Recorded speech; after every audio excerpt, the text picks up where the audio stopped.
nationwide. No nonsense. Common sense. Ken Oath. Free speech. It isn't just under attack, people. It's hiding in the bunker with a can of kerosene at hand. The Alsatian's already been shot. The Russians are shelling Berlin, people. No doubt even mentioning free speech will soon be illegal. But here on this show, you are free to say whatever you want, and I will die defending your right to say anything you please. Go ahead, caller.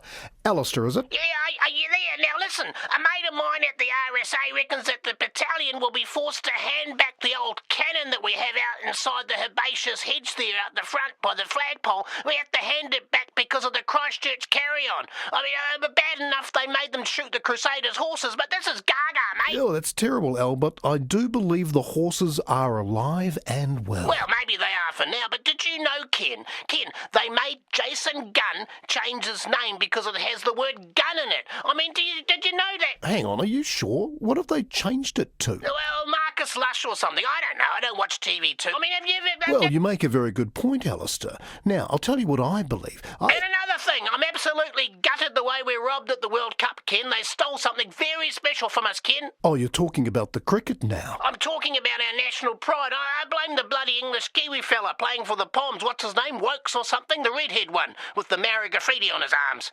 Ben Stokes? Well, in my day, we would have called him a ginger. Of course, you can't say ginger now, Ken, unless you're ordering a slice of it with your turmeric goddamn flat white. Anyway, he beat us almost single-handedly, that fella. And what do they want to do? They want to nominate him for New Zealander of the Year. I mean, so what if he was born here? He was reared on bitter and crisps. I mean, it's more English than Brexit.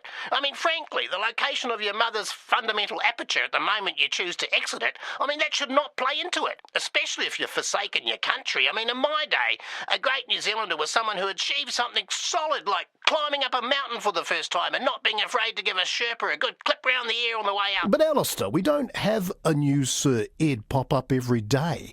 Don't you think in 2019 we need to find inspirational figures we can identify with? Well, not when we've dropped the bar so low that any Tom, Dick or Harry is in the running. I mean, that's another thing. I mean, I can't tell a Tom from a Dick anymore, Ken. It's like the whole world's getting a sex change. I mean, James Bond's turning into a black woman, and my grandson tells me the next Thor is going to be a lady tradie. Well, Doctor Who went back in time a man and somehow came back a woman. I feel your pain, Alistair. It's like our entire cultural heritage is getting gender reassignment surgery. In my day, a man was a man and women were glad. Now the man's identifying as a lady and the women are mad. I mean, what happened to Adam and Eve? I'll tell you, Ken. Adam got replaced by Eve, Eve got replaced by Steve, and now Steve prefers to be called Eve, and thank God for that fig leaf is all I can say. I couldn't agree more, Alistair, but we better get to the news now before our newsreader changes sex and demands equal pay.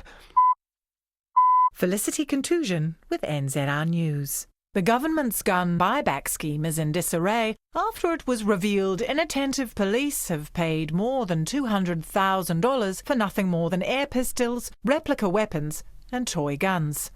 Grubby Soper reports. Disposing of the confiscated guns proved much easier than expected after officers discovered most of the weapons that collected were made of plastic. In one case, police unwittingly handed over $500 for a papier-mâché AR-15. Another gun owner reported receiving $200 for a wooden rifle used in his son's school production of Oklahoma. In a further embarrassment, police eventually ran out of cash to pay for the weapons handed in and were forced to swap their tasers for guns. This led to at least 2 people being tasered outside the venue and another being found tasering trout in the Waimakariri. In Christchurch, Grubby Soper, ahoy! Ahoy. Recapping the main headlines. Pink bats accused of rainbow washing by inclusivity awareness advocate. And Fleetwood Mac hairdressers have downed combs in protest after Neil Finn's hair continues to resist styling. And that's the news.